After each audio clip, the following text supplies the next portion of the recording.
Okay, we now begin by solving a few examples related to limits. Now, first of all, we always check whether the denominator value becomes 0 after we substitute the approaching value 4. So, let us calculate the denominator value.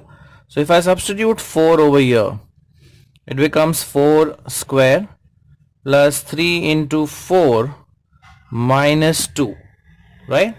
So, this becomes 16 plus 12 minus 2. So that is 28 minus 2, which is 26. So obviously it is not equal to 0. So we need not simplify this limit further. We could directly substitute the approaching value of x, which is 4. So we get the answer as 4 cube plus 4 minus 7 upon 4 square plus 3 into 4 minus 2. Now 4 cube is 64 plus 4 minus 7. This one is 16, 12 and minus 2. Now this becomes 68. 68 minus 7 gives 61 divided by, and this we've already calculated. So this is 28. 28 minus 2 gives 26. So this is how we calculate the limit when the denominator value is not equal to 0. Now let us solve another example. Suppose we need to calculate limit of 1 upon x minus 5 minus 5 upon x square minus 5x as x approaches 5. Now first of all, let us verify whether the denominator value is 0.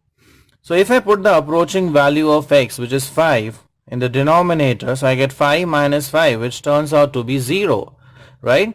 So this is an undefined form. Likewise, over here also, 5 square is 25 minus 5 5s are 25. So again you get a denominator value 0. Now as we know, there are three techniques of solving a limit in general. First is we simplify. If not, then we go for standardization. That is, we apply some standard limit. And lastly, the substitution technique. So let us try and first use the method of simplification. So let us try and simplify this algebraic expression. So what we get here is limit as x approaches 5.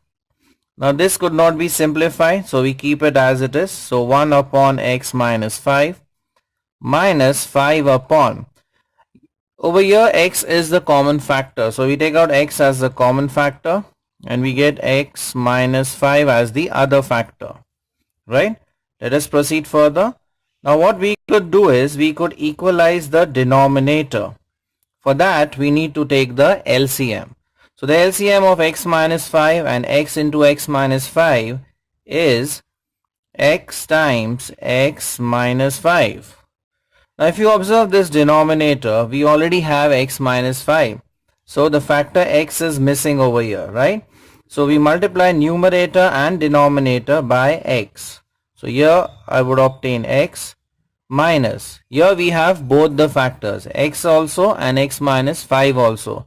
So the term 5 remains as it is.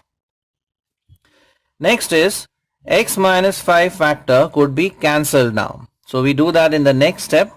So we write it as limit as x approaches 5, x minus 5 upon x times x minus 5.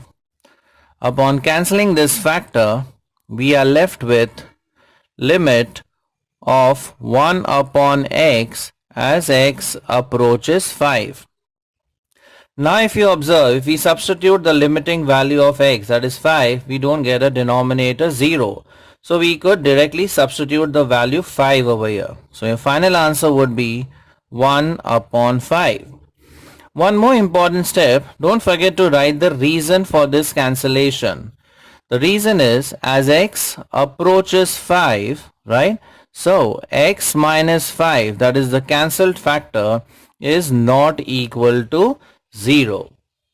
So this was one more example. But over here the denominator was 0, so we applied the technique of simplification.